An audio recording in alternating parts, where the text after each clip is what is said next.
Ingrid is the final DLC character to come out for the Year 3 pass of Street Fighter 6, and she is the most recent addition to this game. And this is a character that was already kind of controversial being added to the game to begin with, and ever since she came out, she have been terrorizing the game with extreme high damage combos. I thought they were gonna nerf damage and make the game more stable. Capcom have other plans. But while everyone is talking about Ingrid's absurd damage output potential, is Ingrid actually that good? And that is what we're gonna discuss today. You see, Ingrid is one of those characters that are quote-unquote zoners. You check her out on the character select screen, and she's supposed to be one of the characters that want to fight from long range. And there are a number of these characters in Street Fighter 6, like Guile, like Dhalsim, like JP. And truth be told, it can be difficult to make a zoning character work in Street Fighter 6 because there is parries, and that always gonna make projectile zoning a little bit difficult. There is random DIs that may cause a crumble state and a combo, and obviously there is drive rush. So zoners in Street Fighter 6 tend to be actually aggressive character. Like Guile is gonna throw booms and then drive rush behind them. JP is gonna try to ship at your drive gauge and then teleport and get in and abuse his plus frames.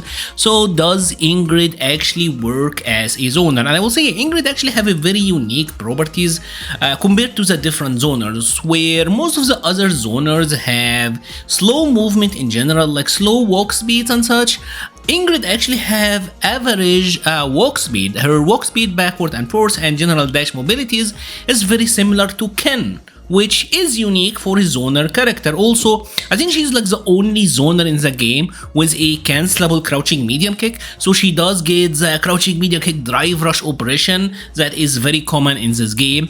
So that is certainly something in her favor, and she does have an anti-air that is invul on frame 1, and it's a command input as well. It's a fireball forward and light kick, and this is a very consistent anti-air. Most of the other zoners don't really have access to a tool like it, so I find that to be very interesting. And she also have a normal anti-air that is a launcher that will lead to juggle combos, which obviously on paper is excellent, right? But the thing is, this move is like 14 frame startup and the range is very stubby, so it is unlikely that you will actually get this to work as an anti-air in games, but still on paper that is a very interesting and very rewarding tool. But hey, what is the hook? Why would Ingrid be a zoning character? You see, most of the zoners in Street Fighter 6 force you to approach them, because if you didn't approach them, they will approach you. Like I said, Guile, if you stayed away from him, he's gonna boom drive rush and he's gonna mix you up.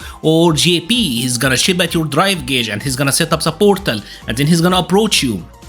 What is the hook with Ingrid? You see, it is true that Ingrid can also fireball and then drive rush, although her drive rush is not that good because her fireballs stay on screen so long. She can fireball drive rush, but the real reason that you want to approach Ingrid is because of her crest and power-up system, and in layman terms, it pretty much gives her a damage buff in most scenarios, and that is pretty much it. She gets better combos, better situations. Say that you want to talk about a jumping combo. If Ingrid doesn't have any crests, she gets a jump in, and say we are committed to spending only 2 bars, she gets a jump in, she gets a combo into the OD ballerina, and that is kind of like below average damage. If she have 1 crest and she spends on the OD, well, she gets a better combo. Now we're talking 3.3k almost. Now we're getting to a good place. She have 2 crests and now Ingrid is getting mad damage. We're approaching 4k. She gets a corner, she gets a plus frame and 1 crest back.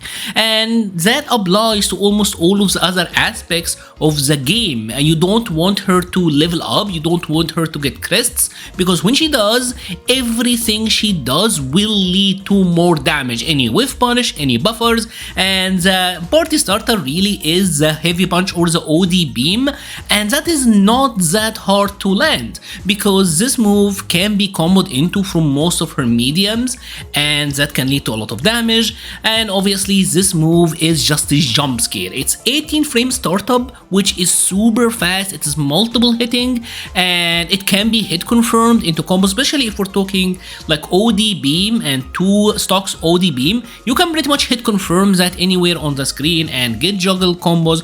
And if you have level 3s, the conversions can be extremely scary. Ingrid is capable of dealing massive damage.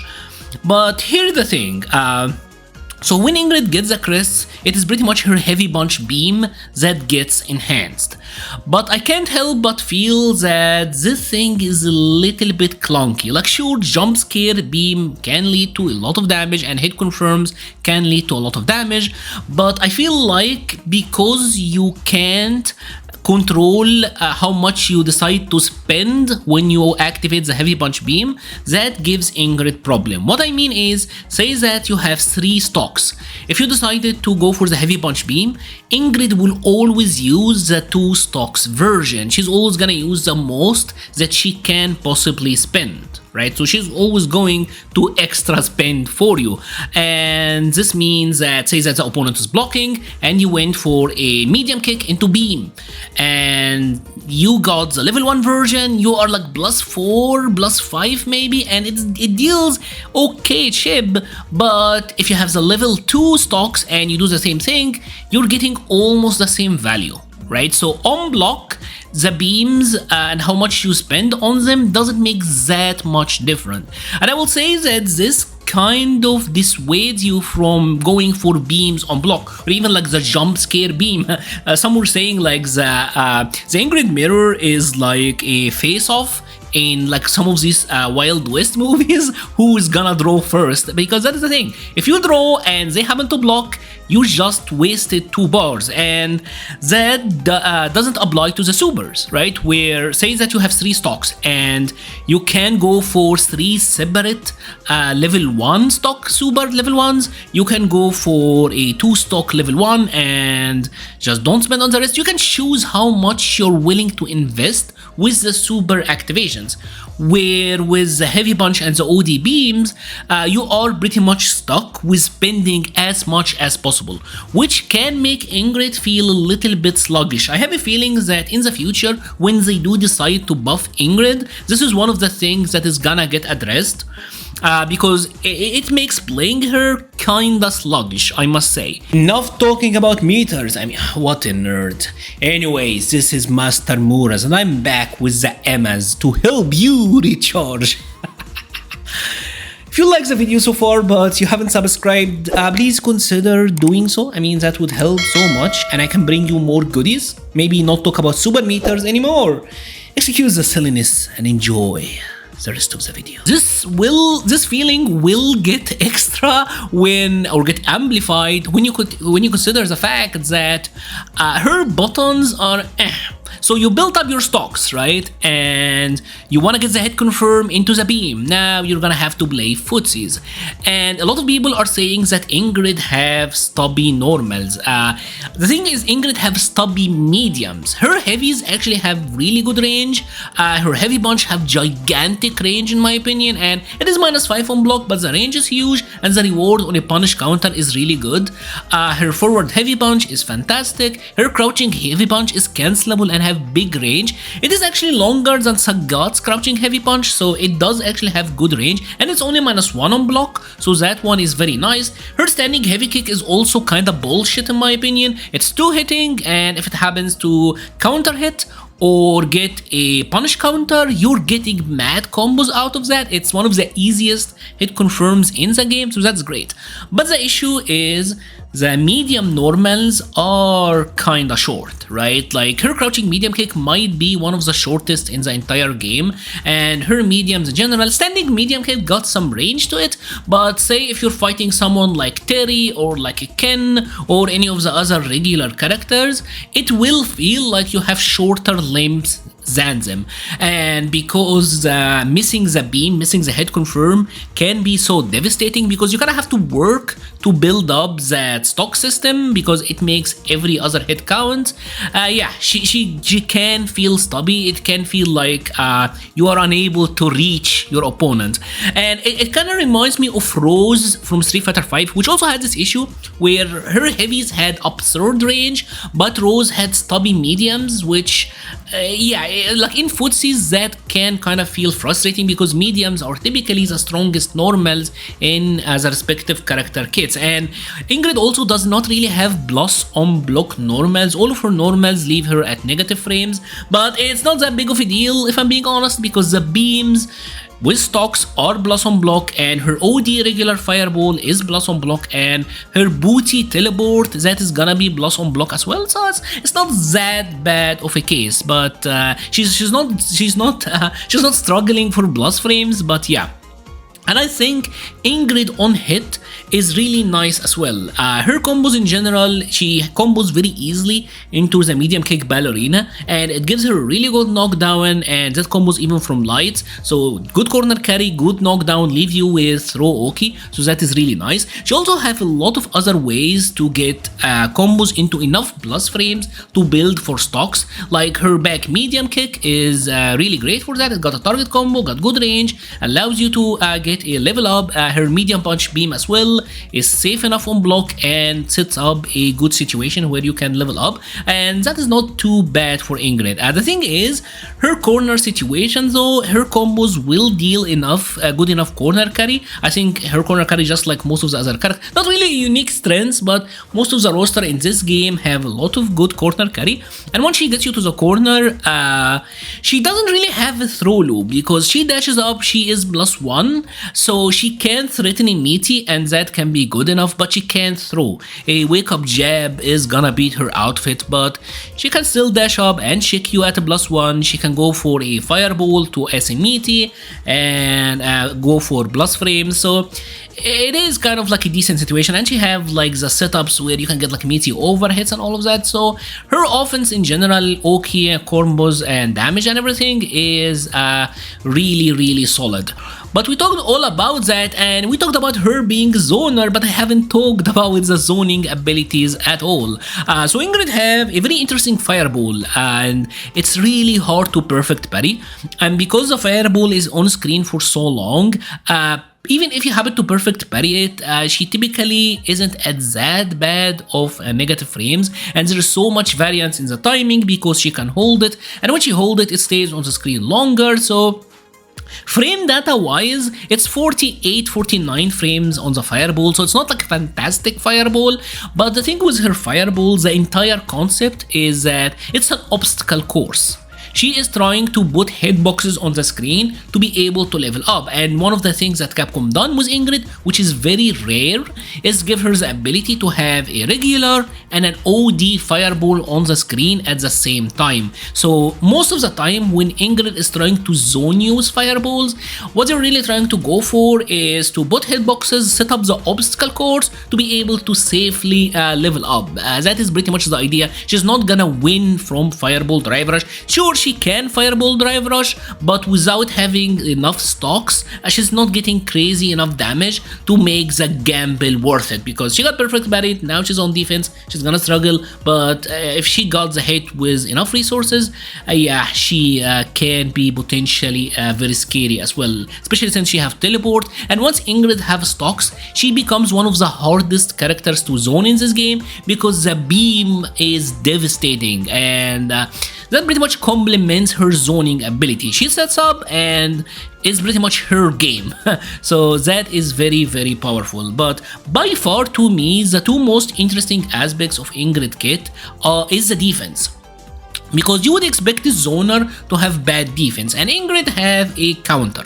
Now the regular counter is really bad. It's 6 frame startup for the activation, and because that is so long, it makes it very difficult to challenge any gaps to DI on defense. Like if someone is going for heavy into DI, you're done. 6 frame startup is way too long to get that parry to come out. Also, the regular counter will not absorb, will not beat grabs. You will be thrown out of it. And the thing with this counter is that Ingrid will interact with the opponent's hit, and then she does a hit of her own, and that hit have a lot of startup. It's like 20 frame startup or so. So say that the opponent is going for a safe jump or even just a regular jump in, and if you happen to go for the counter, more often than not, they're gonna be able to land and block in time. And sure, this will be -3 on block, so it's not completely devastating, but it's a far cry from what JP does with Amnesia, where now